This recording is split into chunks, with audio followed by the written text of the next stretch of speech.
The stagecoach rattled to a stop in Apache Junction, Arizona Territory, and Katherine Nolan stepped down into the dusty street with trembling hands, knowing that if anyone discovered what she had done, they would send her straight back to the convent she had fled 3 weeks ago.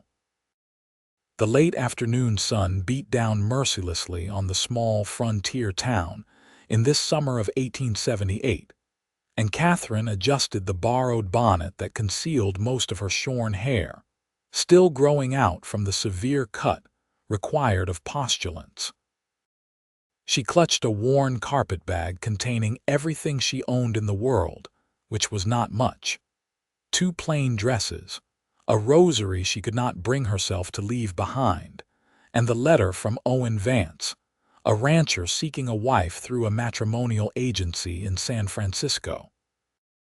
Katherine had answered that advertisement using a false history, claiming to be a widow from Missouri whose husband had died in a mining accident.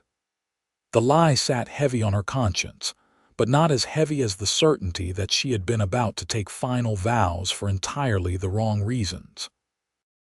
Her parents had died when she was 16, and the Sisters of Mercy had taken her in, fed her, educated her. When Mother Superior suggested she had a calling, Katherine had wanted so desperately to believe it, to have a purpose and a place in the world. But the closer the day came to take her perpetual vows, the more she had felt like she was suffocating, like she was about to lock herself into a cage and throw away the key. She had prayed about it for months, agonized over it, wept about it in the small hours of the morning. And then one day, helping to clean Mother Superior's office, she had seen a newspaper left open to the matrimonial advertisements. One had caught her eye from a man who wrote simply, "Seeking honest wife for ranch life. Must be hardworking and of good character. Faith welcomed but not required." That last line had struck her like lightning. Faith welcomed but not required. As though it could be something she carried with her rather than something that defined and confined her entire existence. The decision had been made in her heart before she fully admitted it to herself. She had taken money from the small inheritance her parents had left, which the convent had been holding for her, written a letter of apology to Mother Superior explaining that she could not take vows she did not feel called to, and bought a ticket west before her courage failed her. Now, standing in the dusty street of Apache Junction, Katherine wondered if she had made a terrible mistake. "You the bride for Owen Vance?" Katherine turned to find a weathered man in his 50s regarding her with curious eyes. He wore the practical clothing of a ranch hand, and his face was lined from years in the sun. "Yes," Katherine said, her voice barely above a whisper, then stronger. "Yes, I am Katherine Nolan. Name's Pete Donnelly. I work for Owen. He sent me to fetch you, but he said to tell you that if you took one look at this dusty town and wanted to turn right back around, he would understand and pay your passage back to wherever you came from." Katherine blinked in surprise. That was not what she had expected. "That is very generous." "Owen's a good man," Pete said simply. He picked up her carpet-bag. "But I will warn you, miss, ranch life is hard. We are 10 miles out of town, and it is not fancy living. Owen works from sunup to sundown, and he will expect a wife who can handle the isolation and the work." "I am not afraid of hard work," Katherine said truthfully. The convent had been many things, but idle was not one of them. She had learned to cook for dozens, to garden, to preserve food, to mend and sew, to keep accounts. "And I do not need fancy living." Pete nodded approvingly and led her to a sturdy wagon. As they rode out of town, he kept up a steady stream of conversation, pointing out landmarks and telling her about the ranch. "Owen's been running cattle for 5 years now," Pete explained. "Started with nothing but determination and a piece of land his uncle left him. He has built it up to something respectable. Has about 300 head now, plans to expand. He is only 27, but he is mature beyond his years. Lost his parents young, like a lot of folks out here. Katherine listened, her anxiety growing with each mile. What would Owen Vance think when he met her? Would he see through her lies immediately? Would he take one look at her and realize she was not at all what she had claimed to be? The ranch came into view as the sun began to sink toward the horizon, painting the sky in shades of orange and gold. It was modest but well-maintained, with a sturdy house, a barn, several outbuildings and corrals. Katherine could see cattle grazing in the distance and a few horses in a nearby paddock. As Pete pulled the wagon to a stop in front of the house, the door opened, and a man stepped out onto the porch. Owen Vance was tall and lean, with broad shoulders and the kind of physical strength that came from years of hard labor. He had dark brown hair that needed cutting, a strong jaw shadowed with stubble, and the most striking blue eyes Katherine had ever seen. He wore simple work clothes, a blue shirt with the sleeves rolled up, worn denim pants and scuffed boots. He was younger than Katherine had expected and far more handsome, which only made her more nervous. "Miss Nolan," he said, coming down the porch steps. His voice was deep and warm with a slight Texas drawl. "Welcome to the Rocking V." "Thank you, Mr. Vance," Katherine said, accepting his hand as he helped her down from the wagon. His grip was firm but gentle, his hands calloused from work. "Please call me Owen. If we are going to be married, I think we can dispense with formalities." He smiled, and it transformed his serious face, made him look even younger. "Though I suppose we should get to know each other a bit first. Pete, can you bring Miss Nolan's bag inside?" "Sure thing, boss." Owen led Katherine into the house, which was simple but clean. The main room served as both kitchen and living area, with a stone fireplace, a wooden table with 4 chairs, and a few pieces of comfortable-looking furniture. Katherine could see 2 doors leading to what she assumed were bedrooms. "I know it is not much," Owen said, a hint of uncertainty in his voice, "but it is sturdy and warm in winter, cool in summer. I built most of it myself." "It is lovely," Katherine said honestly. "Compared to the austere convent, this felt like a palace. You should be proud." Owen looked pleased. "Can I get you some water? You must be tired and thirsty from the journey. I have supper ready. Nothing fancy, just beef stew and biscuits, but it is filling." "That sounds wonderful." As Owen busied himself ladling stew into bowls, Katherine took the opportunity to study him. He moved with an easy grace, comfortable in his own home. Everything about the house spoke of a man who lived alone but took pride in his surroundings. It was clean but not overly tidy, practical but with small touches that showed care. There were books on a shelf near the fireplace, a quilt folded over the back of a chair that looked handmade, curtains on the windows that matched the tablecloth. They sat down to eat, and for a few minutes there was awkward silence. Then Owen cleared his throat. "I suppose we should talk about expectations," he said. "I do not want you to feel pressured into anything, Miss Nolan. Katherine, the letter I received from you was honest and straightforward, and I appreciated that. My expectations are simple. I need a partner, someone who can share the work and the life out here. It gets lonely, truth be told.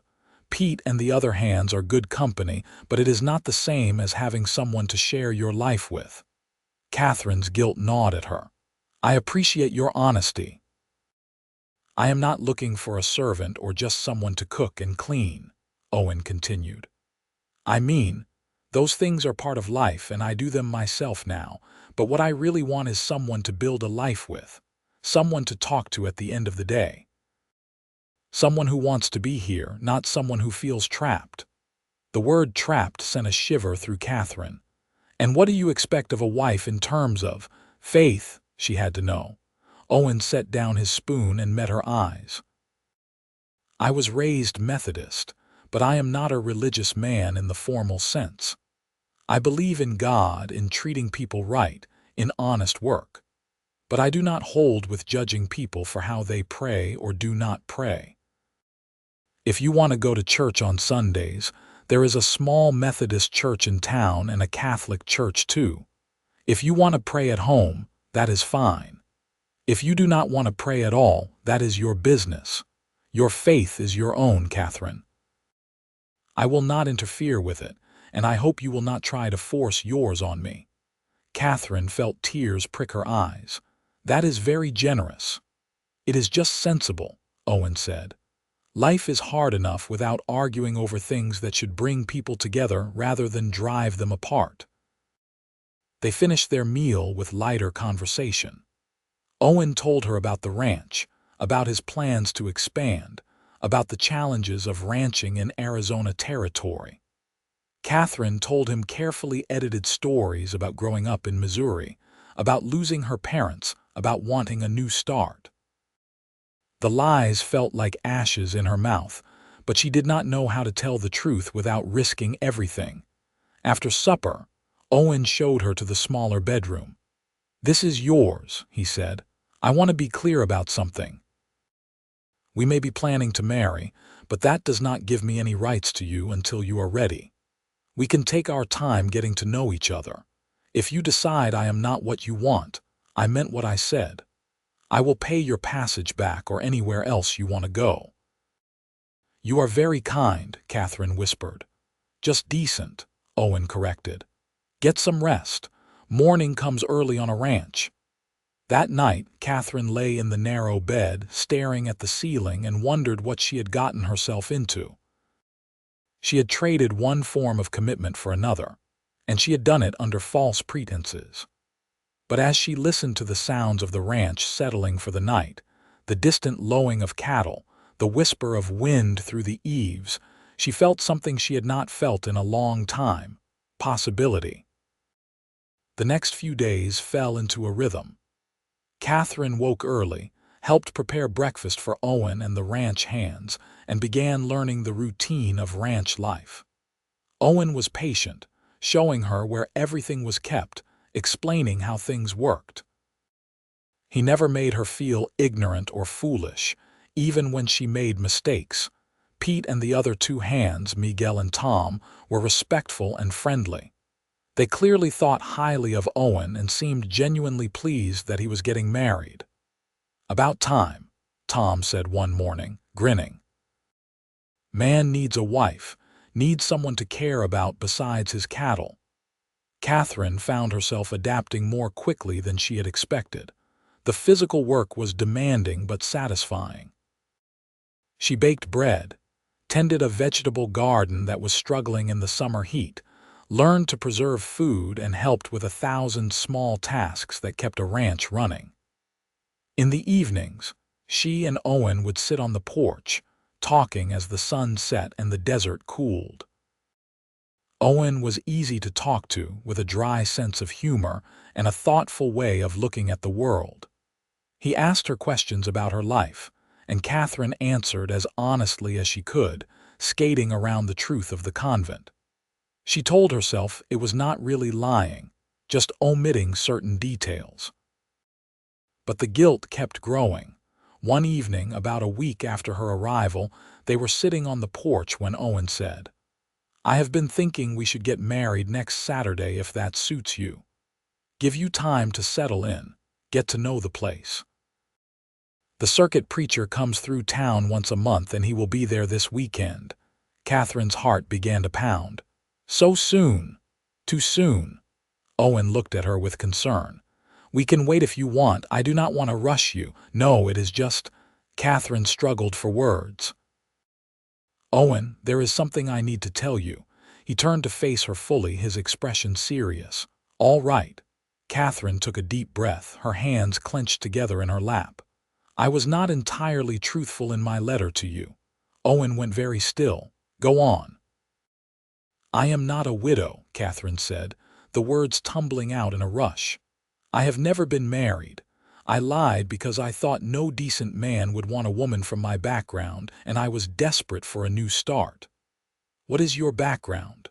Owen's voice was carefully neutral. I was raised by nuns after my parents died. That part was true, but I did not just live with them. I entered the convent as a postulant. I was training to become a nun myself. The silence that followed felt like it lasted forever. Katherine could not look at Owen, could not bear to see the disgust or anger she was sure would be on his face. "And now," Owen finally said. Katherine looked up, surprised. "What? Are you a nun now?" "No, I left before taking my final vows. I realized I did not have a true calling. I was doing it because I thought it was expected of me, because I was grateful to the sisters for taking me in, because I did not know what else to do with my life. But the closer it came to taking those vows, the more I knew it was wrong. So I left." "Did you run away in the middle of the night?" "No. I wrote a letter to Mother Superior explaining my decision. I took only what was mine, money my parents had left me. I did not steal anything or break any vows. I just could not go through with it." Owen was quiet for a long moment, staring out at the darkening landscape. Katherine's heart sank. She had ruined everything. "I appreciate you telling me," Owen said finally. "That took courage. You are not angry about what? That you are not a widow, Katherine. I do not care if you have been married before or not. And as for the nun thing—" He turned to look at her, and there was no anger in his eyes, only understanding. "Sounds to me like you made a hard decision to be true to yourself. That is not something to be ashamed of. But I lied to you." "You bent the truth because you were scared," Owen corrected. "There is a difference. If you had kept lying, that would have been a problem, but you told me the truth before we married. That is what matters." Katherine felt tears spilling down her cheeks. "I was so afraid you would send me away." "Hey, now." Owen reached over and gently wiped away her tears with his thumb. "Your faith is safe here, Katherine. Whether you are a nun or not, whether you are devout or doubting, that is your business. And your heart is safe too. I am not going to hurt you or judge you for making a choice about your own life." The tenderness in his voice and his touch made something crack open in Katherine's chest. "Thank you," she whispered. "So," Owen said, his voice lighter, "does this mean you still want to get married on Saturday, or do you need more time?" Katherine found herself smiling through her tears. "Saturday is fine." "Good." Owen squeezed her hand gently, then let go. "Now I have one question." "Yes. Is Katherine your real name, or is there some secret nun name I should know about?" Katherine laughed, surprised by the question. "No, Katherine is my real name. We did not take new names unless we took final vows." "Good. I like Katherine. It suits you." That night, Katherine lay in bed feeling lighter than she had in months. She had told the truth, and Owen had not rejected her. In fact, he had been kinder and more understanding than she had dared to hope. Maybe, just maybe, she had made the right decision after all. The next few days passed in a blur of preparation. Katherine had nothing suitable to be married in, so Owen took her into town to visit the general store. The proprietor's wife, a friendly woman named Mrs. Hayes, helped Katherine pick out fabric for a simple dress. "You are a lucky woman," Mrs. Hayes said as she measured fabric. "Owen Vance is one of the good ones. Honest, hardworking, treats people fair. And handsome too, if you do not mind me saying." Katherine felt herself blush. "He seems very kind." "Kind and principled," Mrs. Hayes agreed. "There was trouble a year back, some men trying to force small ranchers to sell out to a big outfit from back east. Owen stood up to them, helped organize the other ranchers to fight back legally. Made some enemies, but he did not back down. That is the kind of man he is." As they left the store, Katherine asked Owen about it. "It was not as dramatic as Mrs. Hayes makes it sound," Owen said, loading their purchases into the wagon. "Some investors wanted to buy up land cheap, were using intimidation tactics. We just got everyone together, hired a lawyer from Tucson, and showed them we would not be pushed around. They eventually gave up and moved on. That was brave. It was necessary, Owen corrected. People have to stand up for what is right or the bullies win. Katherine thought about that. She had not stood up for herself for years, had let herself be guided by what others thought she should do. Owen was right. Sometimes you had to stand up for yourself, even when it was hard. Saturday arrived bright and clear. Katherine dressed in her new gown, a simple but flattering design in soft blue cotton. Mrs. Hayes had helped her with her hair, styling it in a way that minimized how short it still was. Looking in the mirror, Katherine barely recognized herself. She looked like a bride, not a postulant. The wedding was held in the small Methodist church in Apache Junction. It was a simple ceremony, attended by Pete, Miguel, Tom, Mrs. Hayes and her husband, and a few other townspeople. The circuit preacher, Reverend Matthews, was a kindly man in his 60s who seemed genuinely pleased to be marrying them. "Do you, Owen Vance, take this woman to be your lawfully wedded wife, to have and to hold from this day forward for better or for worse, for richer or for poorer, in sickness and in health, until death do you part?" "I do," Owen said clearly, looking directly into Katherine's eyes. "And do you, Katherine Nolan, take this man to be your lawfully wedded husband, to have and to hold from this day forward, for better or for worse, for richer or for poorer, in sickness and in health, until death do you part?" Katherine's voice did not waver. "I do." "Then by the power vested in me by the territory of Arizona, I now pronounce you husband and wife. You may kiss your bride." Owen stepped forward and kissed her gently, his lips warm and soft against hers. It was Katherine's first kiss, and it sent a shiver through her entire body. When they parted, Owen was smiling. "Hello, wife," he murmured. "Hello, husband," Katherine replied, and felt joy bubble up inside her. There was a small celebration afterward at the Hayes home, with cake and coffee and good wishes. Then Owen and Katherine rode back to the ranch as the sun began to set, husband and wife. That night, Owen was gentle and patient, taking his time, making sure Katherine felt safe and cherished. He had guessed, somehow, that this was all new to her, and he treated her with a tenderness that made her fall in love with him a little bit more with every touch. When it was over, Katherine lay in Owen's arms, feeling more at peace than she had ever felt in her life. "Are you all right?" Owen asked softly, stroking her hair. "I am wonderful," Katherine said honestly. "Good." He kissed the top of her head. "Sleep now. Tomorrow starts the rest of our lives." The weeks that followed were some of the happiest of Katherine's life. She threw herself into ranch life, learning everything she could. Owen taught her to ride properly, and she discovered she loved the feeling of freedom that came with galloping across the open range. She learned to help with basic ranch tasks, to recognize signs of sick cattle, to keep the accounts and manage supplies. But more than that, she and Owen grew closer every day. They talked about everything, their hopes and dreams, their fears and doubts. Owen told her about his parents, killed in a raid when he was 14, about raising himself and his younger sister alone until she married and moved to California. Katherine told him more about her time in the convent, about the sisters who had been kind to her and those who had been harsh, about the guilt she still sometimes felt for leaving. "You should not feel guilty for choosing your own path," Owen said one evening as they sat on the porch watching the sunset. "God gave you free will for a reason." "Do you really believe that?" Katherine asked. "You said you were not very religious."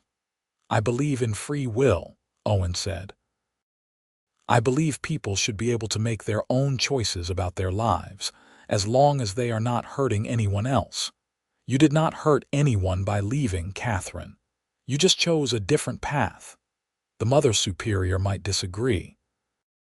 Then the Mother Superior does not understand that faith should be a choice, not a cage. Katherine leaned her head on his shoulder. How did you get so wise? I am not wise. I just pay attention. He put his arm around her. Besides, I am a selfish man. If you had stayed at that convent, I would never have met you, and my life would be a lot poorer for it. As autumn arrived and the brutal summer heat began to ease, Katherine found herself settling into her new life with a contentment she had never expected. She wrote a letter to Mother Superior, explaining again why she had left and assuring her that she was well and happy. She did not expect a reply, but writing the letter helped her feel like she had properly closed that chapter of her life. Then, one afternoon in late October, a stranger rode up to the ranch. Katherine was in the garden, harvesting the last of the vegetables before the first frost, when she heard the horse. Looking up, she saw a woman in a nun's habit sitting astride a horse, looking completely out of place in the Arizona desert. Katherine's heart stopped. She knew that face. "Sister Margaret," she breathed. The nun dismounted and approached, her expression stern. "Sister Katherine. Or should I say, Mrs. Vance. Sister Margaret, what are you doing here?" "I have come to speak with you." Sister Margaret looked around disapprovingly. "Mother Superior received your letter. She asked me to come and speak with you to see if you might reconsider your decision." "I am married now," Katherine said, panic rising in her chest. "I cannot reconsider." "A marriage entered into under false pretenses might be annulled," Sister Margaret said. "If you explain to your husband that you made a mistake, that you are promised to God—" "I am not promised to God," Katherine interrupted. "I never took final vows, and I did not make a mistake. I am happy here." "Happy?" Sister Margaret looked around again at the dusty ranch, the simple house. "Living in the wilderness, doing manual labor, tied to a man you barely know. This is not happiness, Katherine. This is desperation. You do not know what you are talking about. What is going on here?" Both women turned to see Owen striding toward them, his expression concerned. Katherine felt a rush of relief at his presence. "Owen, this is Sister Margaret. She is from the convent where I lived. Sister Margaret, this is my husband, Owen Vance." "Mr. Vance." Sister Margaret inclined her head slightly. "I have come to speak with your wife about her future." "Her future is here with me," Owen said calmly. "Katherine is my wife." "A wife who hid her true calling from you," Sister Margaret said. "Did she tell you she was weeks away from taking her final vows, that she has a commitment to God that she abandoned?" "She told me she left before taking those vows," Owen said, his voice still calm but with an edge of steel. "That makes her commitment to God a matter between her and God, not your business or mine. How dare you, how dare I defend my wife's right to make her own choices?" Owen stepped closer to Katherine, a protective presence at her side. "With all due respect, Sister, Katherine is an adult woman who made a decision about her own life. She broke no vows, stole nothing, hurt no one. She simply chose a different path. She chose a path away from God." "She chose a path that made sense for her," Owen corrected. "And if God loves her, which I assume is central to your faith, then he wants her to be happy and true to herself, not miserable and trapped in a life she does not want." Sister Margaret's face flushed with anger. "You are a blasphemer." "I am a man defending his wife," Owen said. "Now you have said your piece. Katherine has made her decision clear. I think it is time for you to leave." "Katherine," Sister Margaret turned to her, ignoring Owen. "Please, think about what you are doing. Think about your immortal soul. Mother Superior is willing to forgive everything if you return now. But if you continue on this path, if you stay here in this marriage, you will be damning yourself forever." Katherine felt the old fear try to take hold, the years of religious teaching about sin and damnation. But then she felt Owen's hand slip into hers, warm and solid and real, and she knew what her answer was. Sister Margaret, please tell Mother Superior that I am grateful for everything the sisters did for me. They gave me shelter when I needed it, education, kindness. But I did not have a true calling to religious life. I know that now. And I do not believe that God damns people for choosing to live honest, good lives just because those lives look different from what others expect. I am happy here. I am loved here, and I love my husband. That is not damnation. That is grace. Sister Margaret stared at her for a long moment, then shook her head.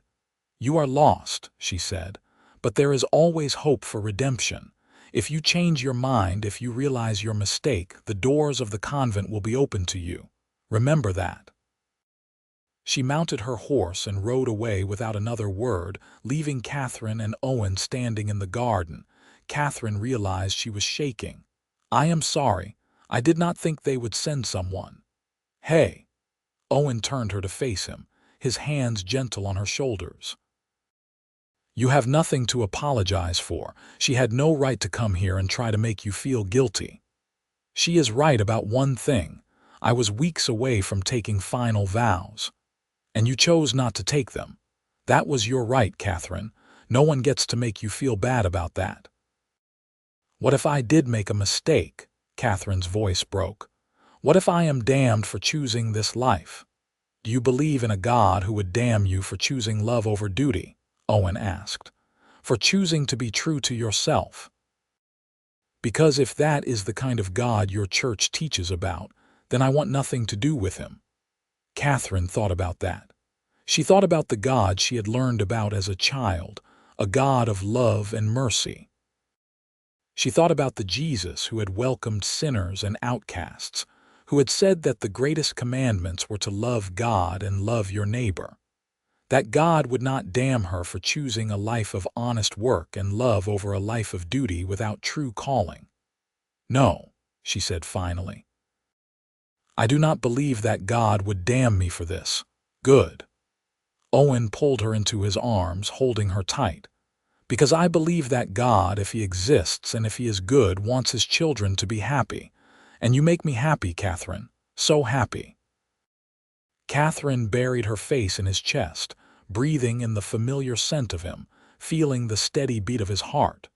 You make me happy too. That night they talked long into the dark about faith and doubt, about choices and consequences. Owen told her about his own struggles with religion after his parents died, how he had been angry at God for a long time before making his peace with it. I figure if there is a God, he is big enough to handle my questions and my doubts, Owen said. And if he is not, then he is not much of a God. Your faith is yours, Katherine. However it looks, whatever form it takes. No one gets to tell you how to believe or not believe. Over the following weeks, Katherine found herself thinking a lot about faith.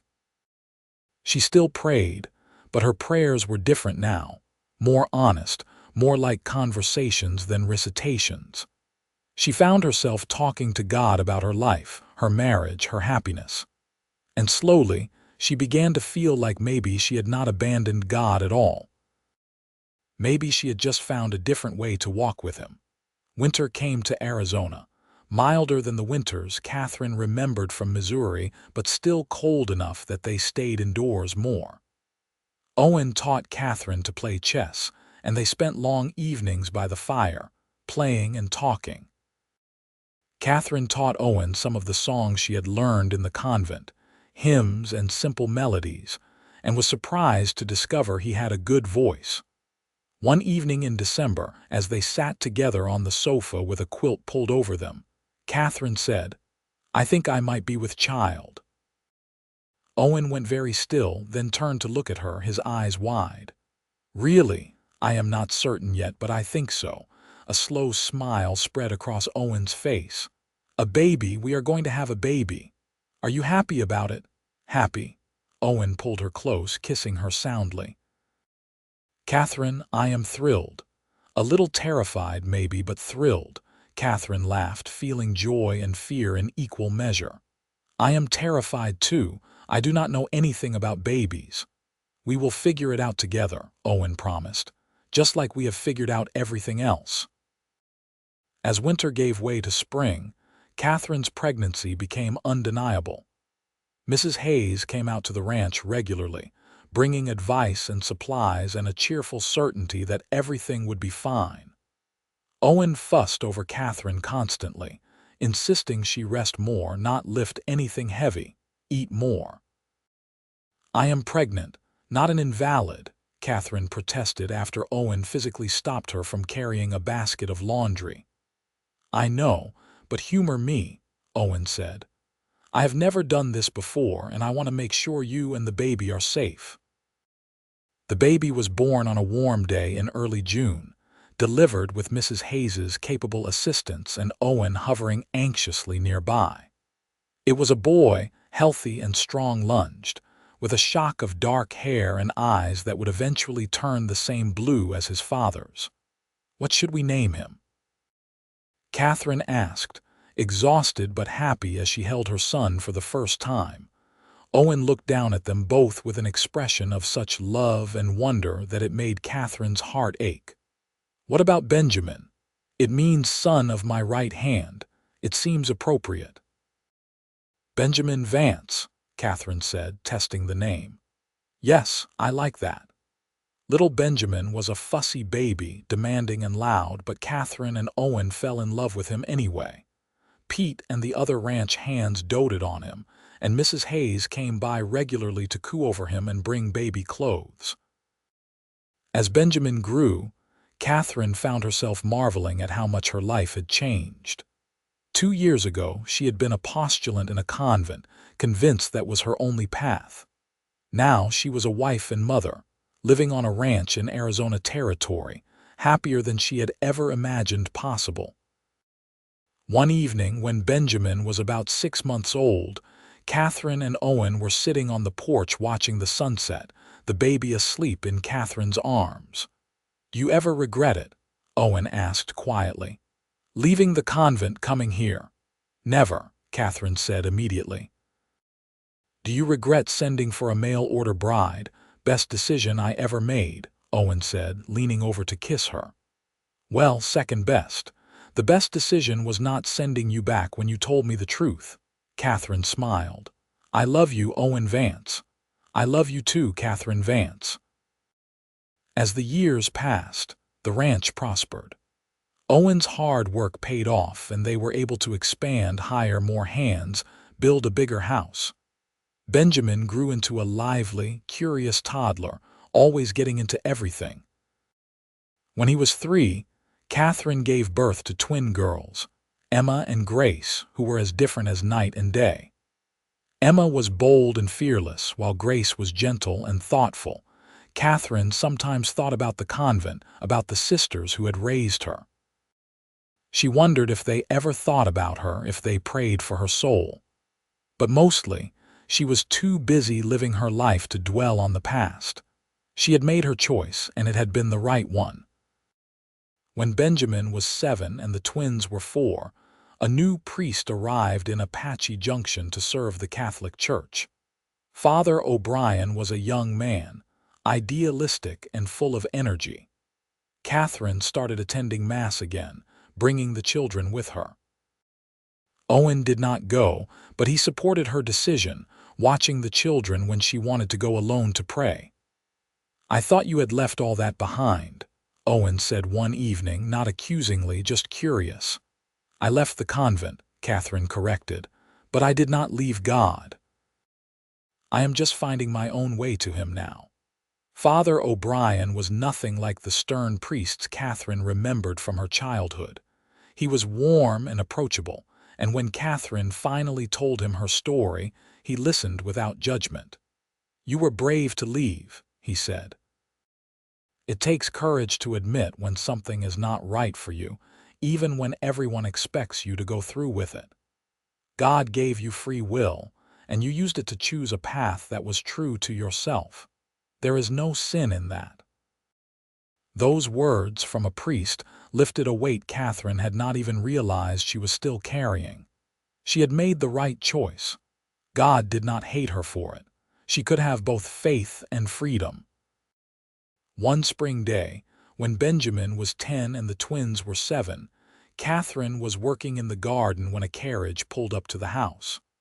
A woman in a nun's habit stepped out and Catherine's heart stuttered. But it was not Sister Margaret.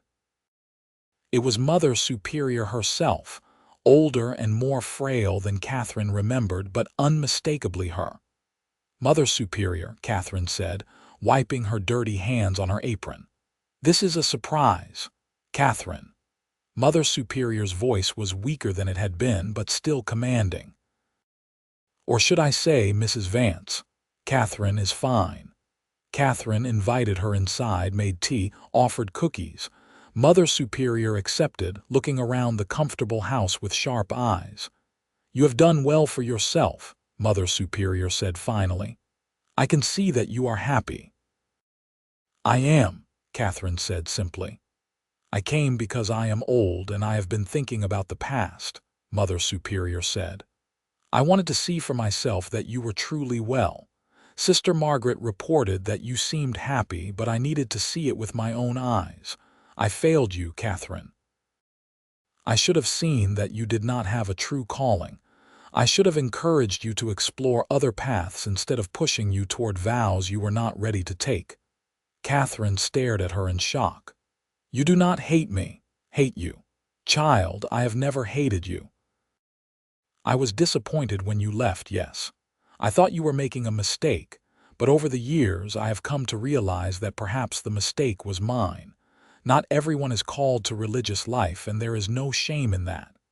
Tears filled Catherine's eyes. "Thank you," she whispered. "You do not know how much that means to me." They talked for a long time about the convent, about Catherine's life, about faith and choices and forgiveness. When Mother Superior left, she embraced Catherine warmly. "You have found your calling," she said. "Not in the convent, but here with your family.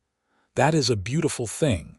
Be happy, Catherine, and remember that God loves you wherever you are." After Mother Superior left, Catherine went to find Owen. He was in the barn, mending tack, and looked up in surprise when she burst in and threw her arms around him. "What is this for?" he asked, laughing, holding her tight. "For telling me that my faith was safe with you," Catherine said. "For telling me my heart was safe. For being right about everything." "I am not right about everything," Owen protested, "but I am right about loving you." That evening, as they sat on the porch watching their children play in the yard, Catherine reflected on her journey. She had left the convent terrified and alone, not knowing what her future held. She had lied to get a new start, had agonized over her choices, had feared damnation for choosing her own path. But Owen had been right all along. Her faith was safe. Her heart was safe. And she had found not damnation but grace. Not in the place she had expected, but in the most unlikely of places, with a cowboy who had promised her freedom and given her love. The years continued to pass, each one bringing new joys and challenges. Benjamin grew into a serious young man who loved the ranch and wanted nothing more than to work alongside his father. The twins grew into beautiful young women, Emma bold and adventurous, Grace quiet and artistic. Catherine and Owen had one more child, a son they named Daniel, when Catherine was 38. The pregnancy was harder than the others, and Mrs. Hayes insisted she rest more, but the baby was healthy and perfect. Owen's hair started to gray at his temples, making him look distinguished. Catherine noticed laugh lines around her own eyes and smiled at them. They were evidence of a life well lived, of joy and laughter and love. The ranch continued to prosper.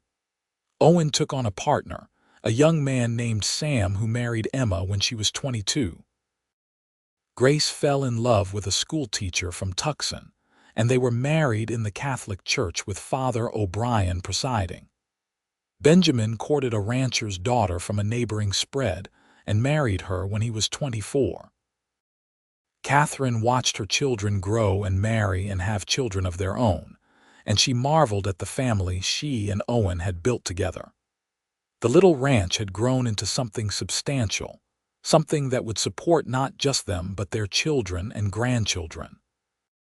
On their 20th wedding anniversary, Owen took Katherine into town for dinner at the hotel. It was a rare treat, just the two of them, no children, no ranch hands, no work. 20 years, Owen said, raising his glass to her. Can you believe it? Some days it feels like forever, Katherine said, smiling. Other days it feels like just yesterday that I stepped off that stagecoach, terrified out of my mind.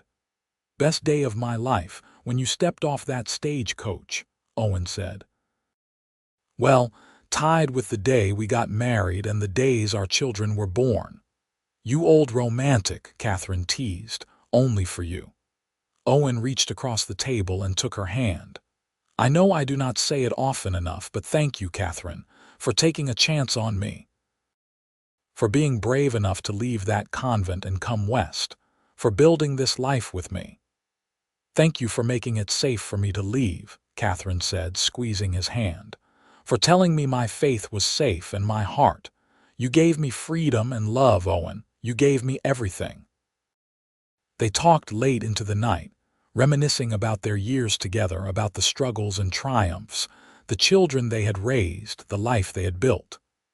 When they finally returned to the ranch, the house was quiet, the younger children asleep, the older ones off living their own lives.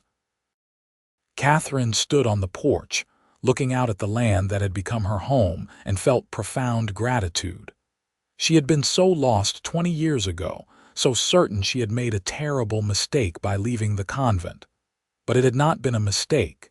It had been the best decision of her life. Owen came up behind her, wrapping his arms around her waist, resting his chin on her shoulder. Happy, he murmured. Happier than I ever thought possible, Katherine said honestly.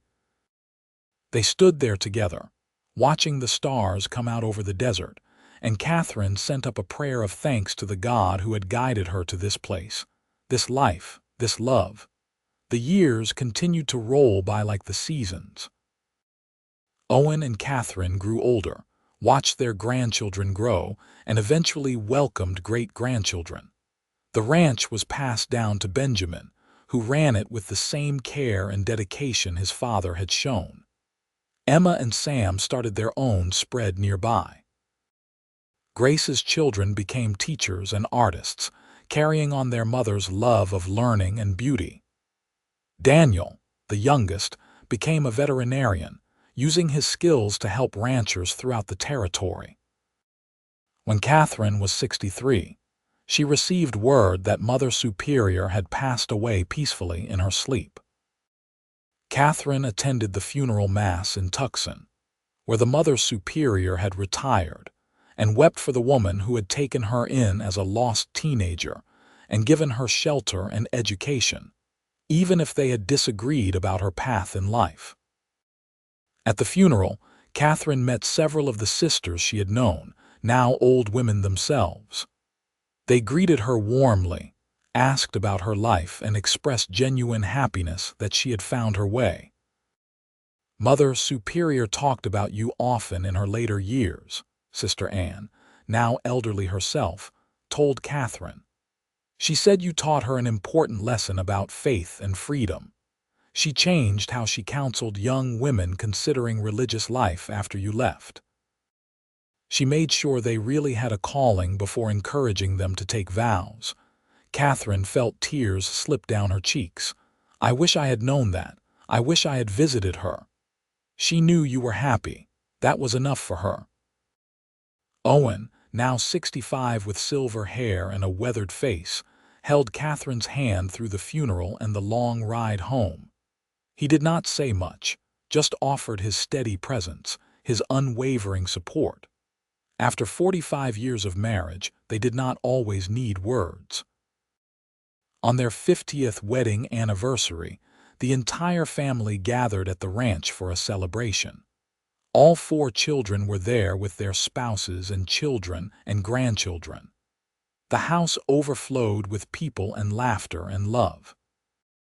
Katherine and Owen stood together on the porch, watching the organized chaos of their family, and marveled at what they had built. 50 years, Katherine said wonderingly. Half a century. Best 50 years of my life, Owen said, pulling her close. His body was not as strong as it once had been, his hands gnarled with arthritis, but his love was as steady as ever. Mine too, Katherine said. Benjamin stood up and called for attention. I want to say something, he announced.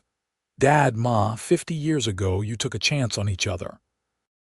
Ma, you came west not knowing what you would find. Dad, you sent for a bride without knowing who would show up. And together, you built something beautiful. Not just this ranch, though that is impressive enough. But you built a family. You taught us about hard work and integrity and love. You showed us how to be kind and strong and true to ourselves. Everything we are, everything we have, we owe to you. There was not a dry eye in the house as everyone raised their glasses to toast Katherine and Owen. Later, as the party wound down and family members began to leave or settle in for the night, Katherine found a quiet moment alone with Owen in their bedroom. I never expected this, she said softly. When I left the convent, I was so scared. I thought I was damned. I thought I had made a terrible mistake. But look at what we have built. Look at this beautiful, chaotic, wonderful family. You were never damned, Owen said, pulling her into his arms. You were just finding your way home. Katherine rested her head on his chest, listening to the steady beat of his heart. You were my home, Owen. From the moment you said my faith was safe and my heart was safe, you were my home. And you have been mine, Owen murmured, kissing the top of her head. Owen passed away peacefully in his sleep when he was 72, with Katherine holding his hand. The funeral was attended by what seemed like half the territory, a testament to the man he had been and the life he had lived. Katherine grieved deeply, but found comfort in her children and grandchildren, in the memories of their life together, in the certainty that she would see him again someday. She lived another 8 years without him. Years filled with family and faith and quiet contentment. She spent her days tending her garden, playing with great-grandchildren, attending Mass, and sitting on the porch watching the sunsets over the land she and Owen had built a life on. On a warm summer evening, not unlike the evening she had first arrived at the ranch so many years ago, Katherine Nolan Vance passed away peacefully in her sleep, surrounded by family. She was 80 years old, a wife, mother, grandmother, and great-grandmother. A woman who had left one calling to find another, who had been brave enough to choose her own path, who had found grace and love in the most unexpected of places.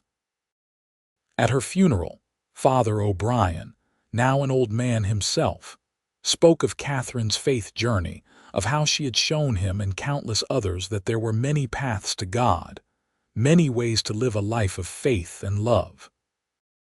Benjamin spoke of his mother's courage and kindness, of how she had created a home filled with love and laughter.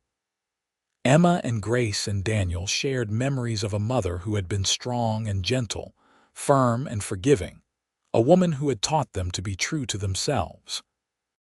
She was buried next to Owen on a hill overlooking the ranch, under a sky as wide and blue as the day she had first arrived. Her headstone reads simply, Katherine Nolan Vance, 1855–1935, beloved wife, mother, and grandmother. Her faith was safe. Her heart was safe. She was home. And in the years that followed, as the ranch continued to thrive under Benjamin's care, and then his children's care, as the family grew and spread across Arizona and beyond, the story of Katherine and Owen was told and retold. The runaway postulant and the cowboy who had promised her freedom and given her love. A love story that had started with fear and uncertainty, but had grown into something beautiful and lasting, a testament to the power of choosing your own path, of being true to yourself, of finding grace in unexpected places. The little Catholic church in Apache Junction eventually placed a plaque in Catherine's honor, recognizing her as a woman of faith who had shown that there were many ways to serve God, many paths to grace. And the ranch, now called the Vance Family Ranch, remained a place of love and laughter and hard work, a living testament to the life Katherine and Owen had built together. Their story became part of the history of Apache Junction, told to newcomers and passed down through generations. The mail-order bride who had been a runaway postulant, the cowboy who had said her faith was safe and her heart was safe. Two people who had taken a chance on each other and built something that lasted not just their lifetimes but generations beyond.